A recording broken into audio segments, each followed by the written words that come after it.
About 7 months ago, Emma, my ex-wife, 42 female, and I, 44 male, moved away for her new job.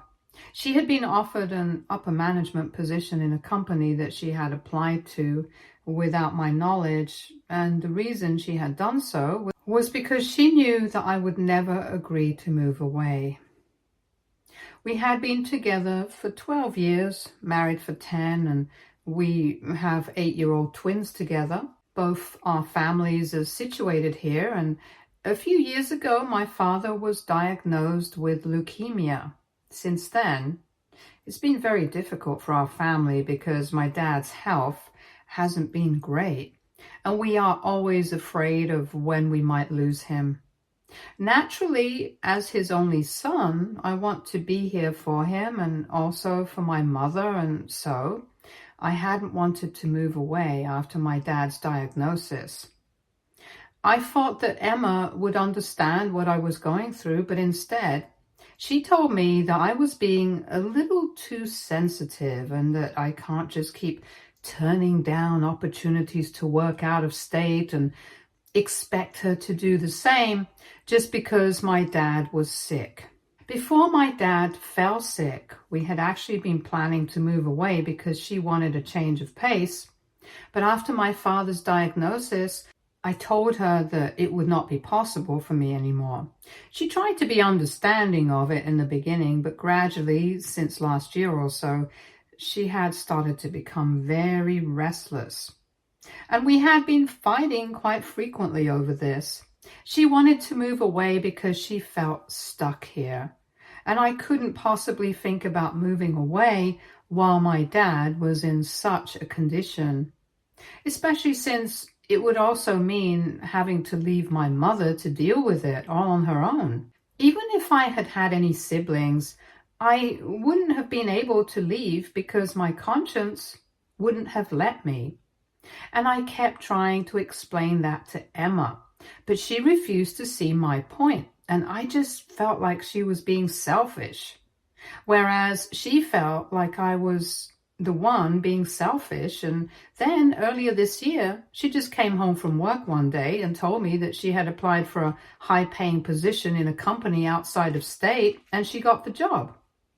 That came as a shock to me, and I wanted to be happy for her, but I just couldn't, because she hadn't told me anything about this application or this job. I was kind of in shock, so I just congratulated her and then I said nothing. That day, I remember we got into an argument because she didn't think I was happy enough for her, even though it was a pretty big deal, because I have to admit, it was a good job with decent pay. However, I was just upset that she hadn't even thought that she needed to talk to me about it before applying. And she told me that she didn't even think that she would get the job. But now that she had it, she was thinking of moving away, and she wanted me to come along with her. She wanted to relocate our entire family, knowing what my feelings on this were. So we ended up fighting over that, and it was one of our worst fights. It got so bad that she ended up leaving to go and stay with her parents for a couple of days, and we had no contact for those days. So I actually thought that she was going to file for a divorce and put an end to this. But then she came back home, and we ended up deciding that we were going to try and patch things up between us because we still had the kids and we couldn't let them down. And back then, I thought that I could still make it work with her because I didn't want to let go of this marriage. I was sure that I loved her, and she told me that she did too, which is why she wanted to make it work. But she also didn't want to give up on her dreams, and so after a lot of discussion, we decided that she was going to take up the job and I would stay back here. She told me that she was going to try and travel back and forth as often as she could so that we could make this work. We had no other option but to choose a long-distance marriage for now, since neither of us was ready to give up on each other. It was hard for me to agree, but I had to do it. at least for a while, before we could figure out what we wanted to do in the future. So then she left, and she would come back home every alternate weekend, but even then, she would only get to spend 2 days with us and take a flight back on Sunday evening, since she would have to be back for work every Monday. It was tiring for her, and I knew it, but there was nothing that I could do since she had agreed to this arrangement. With time, I guess she started resenting me, and her attitude towards me got worse. We had promised each other that we were going to try and make this work, but every time that I would try to call her during the week, she would always be really mean to me, and we would inevitably end up arguing about something or other. After a certain point of time, it started feeling like she didn't even want to speak to me. And instead of calling her on my own, I started waiting for her to call me first, and then we started speaking less to each other, and even when we would talk, it was always very cold and weird, and I didn't know what to make of it. Then eventually, after having spent almost 4 months away, she came home one weekend and had divorce papers with her. At the time, things were really tense between us, and she told me that she couldn't do this anymore. When she came back home that weekend, we hadn't spoken for almost 6 days in a row because of the argument that we had the last time we spoke, and I wanted to come up with a reason not to get a divorce, but I couldn't come up with anything. Because the last fight that we had was one where she had actually thrown out the idea of separating and ending this marriage for good. I should have seen that coming, because for months, not only had we been fighting, but she had also been getting closer to a certain friend of hers from high school. This friend, let's call her Melissa, was not a good person and was an even worse influence. Emma had always been good friends with Melissa, and that woman had even been there as a bridesmaid at our wedding. But I had never liked her because she had always given off a weird vibe. From what I knew about her, she was a total gold digger and always went after rich married men so she wouldn't have to commit to them, but would still get the benefits of being with a rich guy. She would even brag about it, as if what she was doing wasn't detestable enough. When I used to bring up her behavior with Emma, she used to tell me that it was her personal choice and that we shouldn't judge her. That was quite infuriating. So eventually, I just stopped talking about Melissa and decided to ignore that friendship altogether. It got easier eventually, because after Melissa moved away and Emma got caught up with work and kids, they kind of drifted apart. Anyway, I had known that Melissa had also been living in the same state with her son for a couple of years since she had moved away after her second divorce, probably to scout for new prey. Coincidentally, when Emma got a job in the same state, she reached out to Melissa, and she was the one who introduced her to the city and helped her move in and stuff along with me. I was there all along, and I had hoped that maybe Melissa would have sobered up after so many years, but she was still the same weird person. I was not comfortable with Emma being so close with Melissa once again, but she was the only friend that Emma had there, so I couldn't even say anything about it. In the months that Emma had been staying there, she had told me that Melissa had been really supportive of her since she was on her own, and had even introduced her to a couple of her own friends. This so-called group that Melissa had introduced Emma to was very dicey, because as far as I remember, it was 3 or 4 women who were all single mothers. They had met through Facebook and had a Facebook support group kind of thing together. From whatever Emma had told me, these women had all been with men and had kids with them, but due to a variety of reasons, their partners had abandoned them, and now They were raising their kids on their own, and the only support they got was a child support check. However, it was not as sad as it sounds, because most of the women that Melissa was friends with were just like her. They had gone for super rich men, had affairs with them, got pregnant, and then when these men had decided to stay with their wives and families, these women managed to get them to pay a big fat child support check from them, which supported their lifestyle. It actually wasn't just as support for them, it was also payment for them to keep their mouths shut, since I'm assuming these men didn't want word of their affairs getting to their wives. It was very common for all of them to have some online business that nobody was really interested in, but they were self-employed and wanted people to believe that they were doing it all on their own. But in reality, they were running a scam and proudly called themselves independent women who had all the freedom in the world to live by their own rules, while living off of the money of men who had been stupid enough to fall into their traps. Emma thought that it was funny, but I thought it was disgusting, and I didn't think that it was a good idea for her to be socializing with them. However, she kept defending her friends and told me that she had gotten to know them personally, and they were all really nice women. And given how we were already fighting about so many things, I didn't want to fight about that as well, so I didn't say anything. But then, in the last fight that we had before she filed for a divorce, she told me that she really admired Melissa's strength, because even without any help from any man, she was raising her 2 kids brilliantly on her own.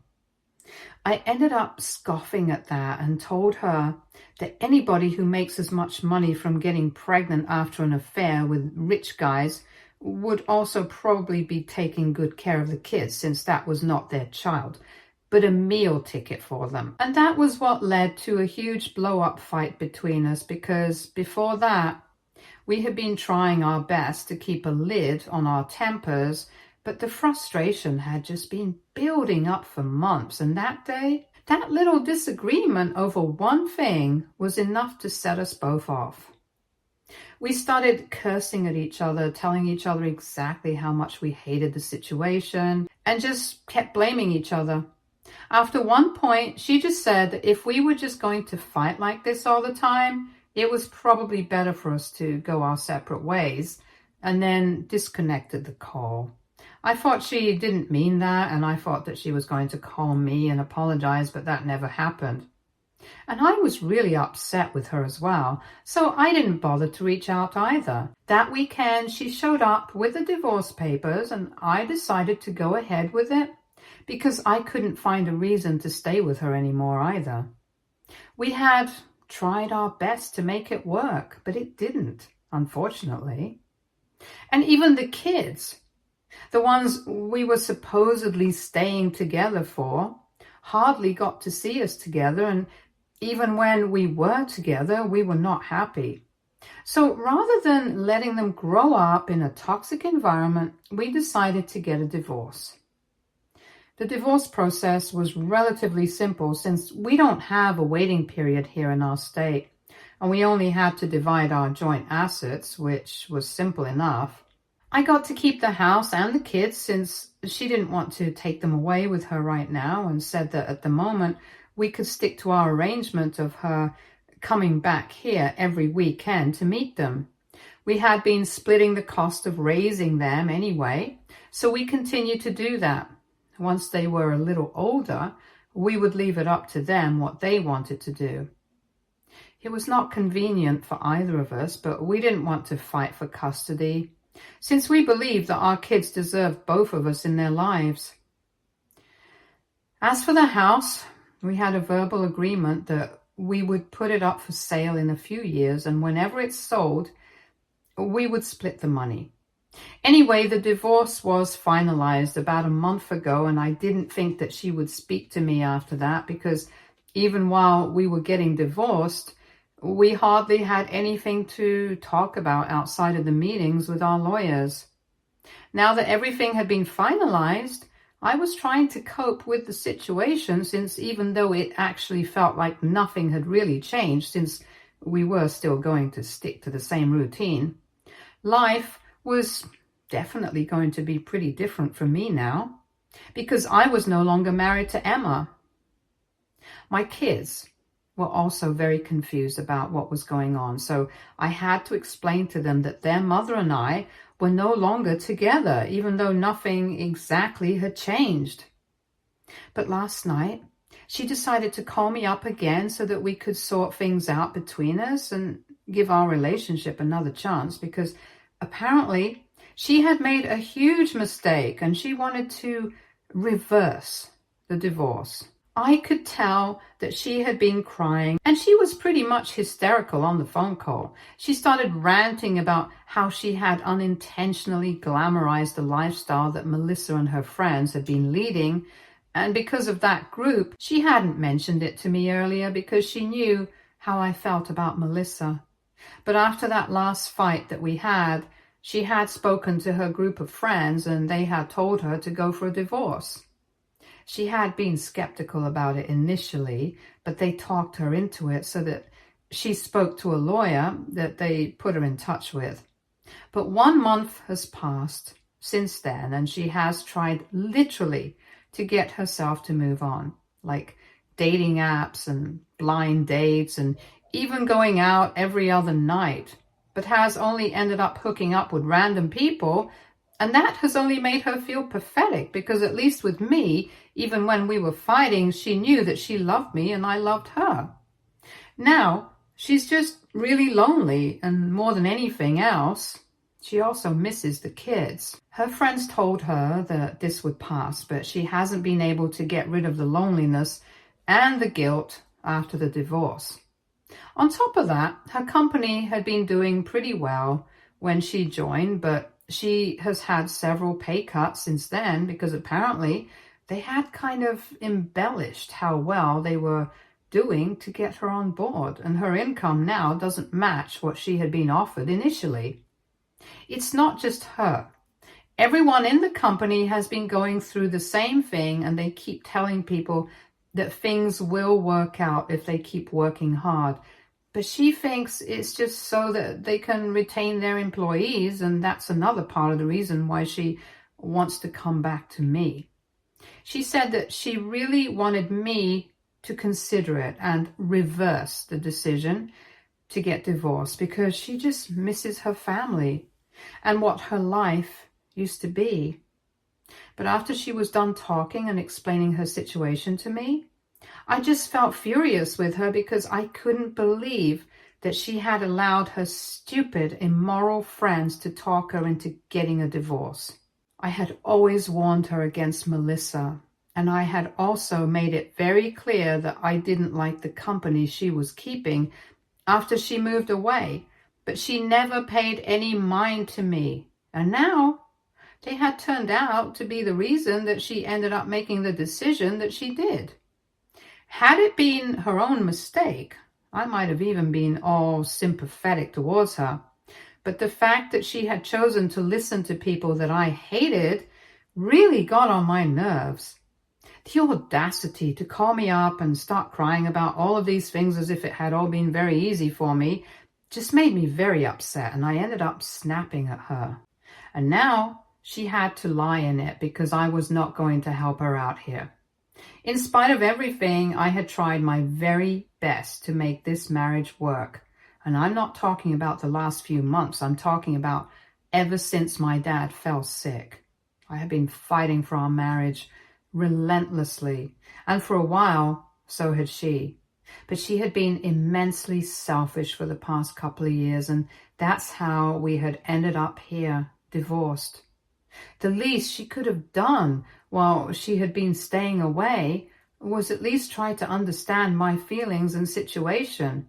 But she allowed herself to get carried away by friends whom she knew I did not like.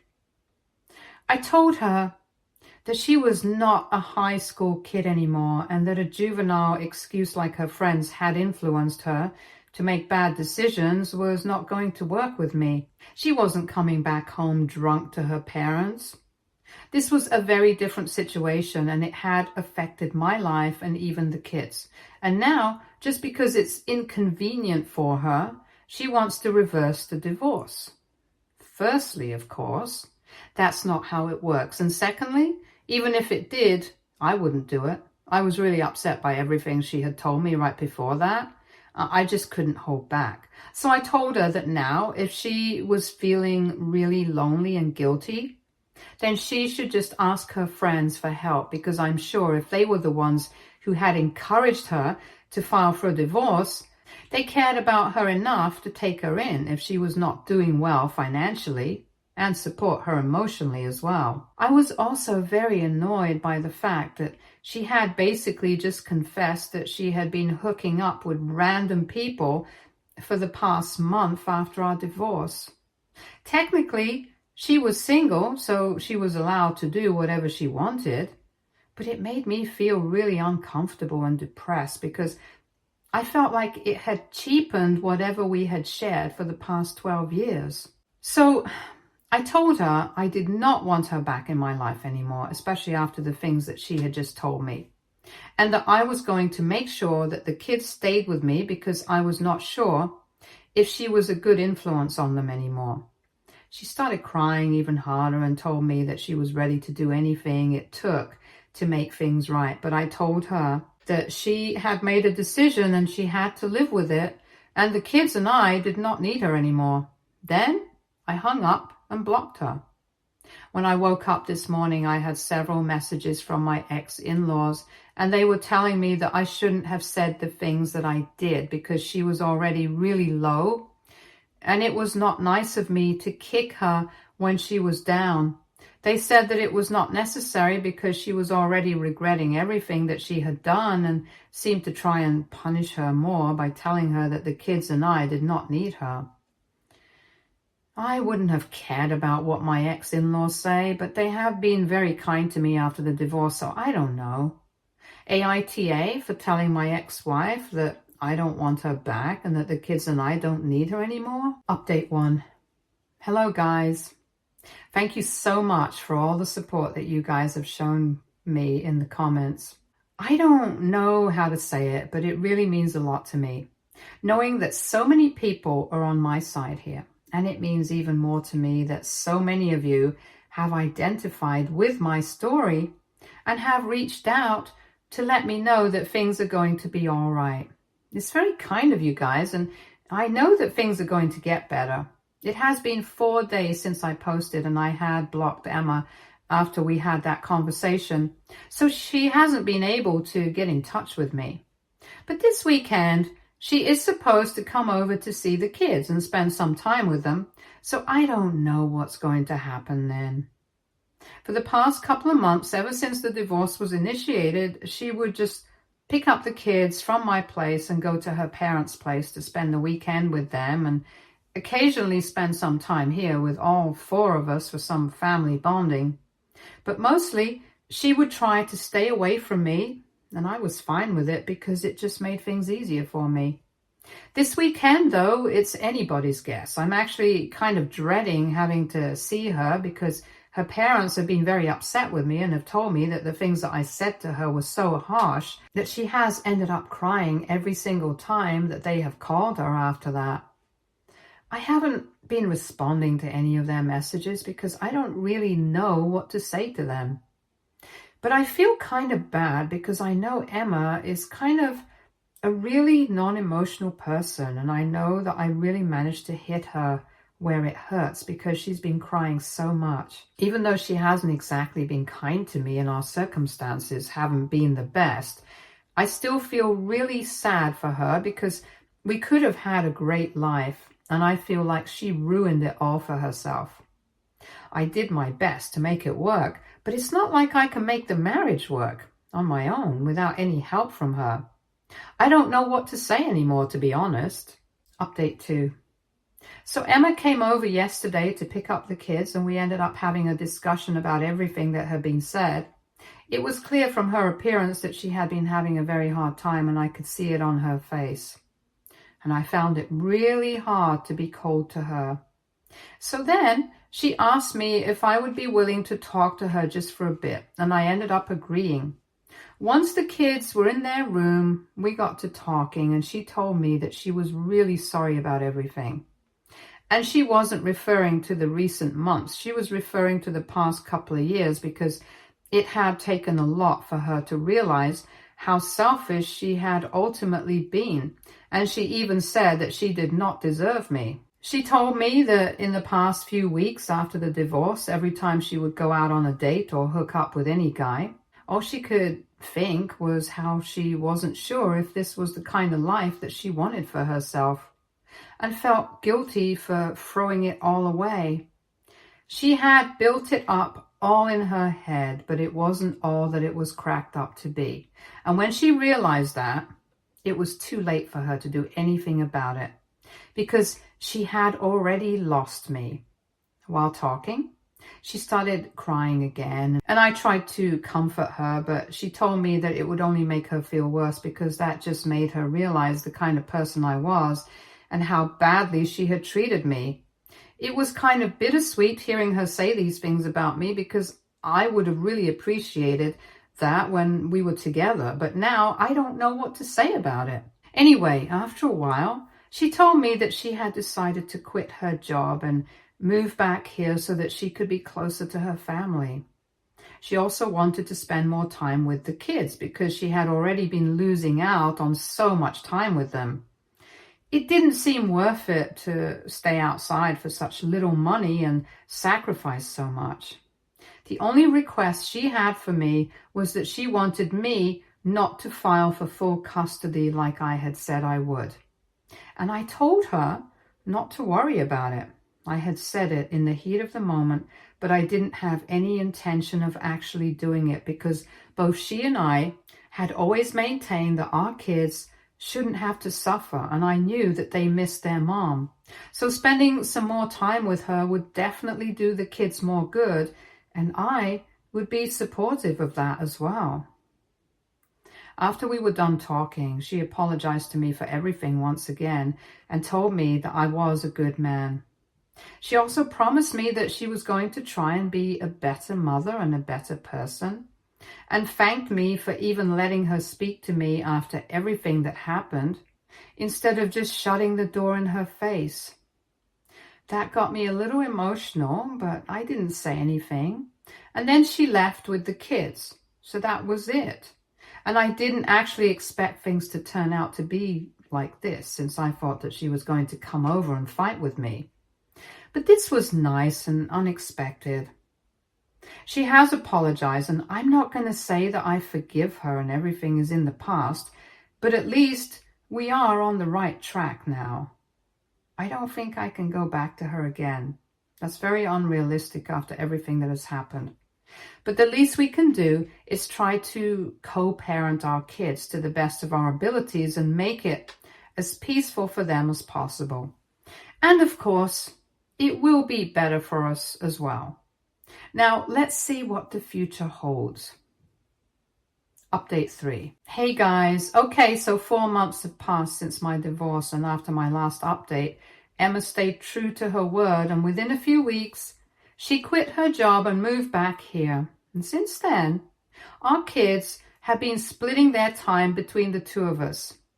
They spend half the week at my place and the other half at their mother's, and it's been pretty convenient for them till now. Emma had been with her parents for a couple of weeks initially, but then she was able to find an apartment a few blocks away, and the kids are having a lot of fun because they have 2 homes now. As for my ex-in-laws, we are back on normal terms. Of course, we don't speak to each other on a regular basis, but they have apologized to me for bothering me back when Emma was having her breakdown. And they told me that it was not my fault. But as her parents, they were just really stressed out, and they ended up blaming it on me because it was a bit of a knee-jerk reaction. Emma and I are also back on decent terms. I wouldn't say good terms because it's not like we are friends, but we are cordial with each other and have kept things civil. I'm also slowly but surely moving on and trying to process everything that has happened. And it's going well so far, and I'm hoping that it continues to get better after this as well. Stay tuned for more stories from our girl relationships.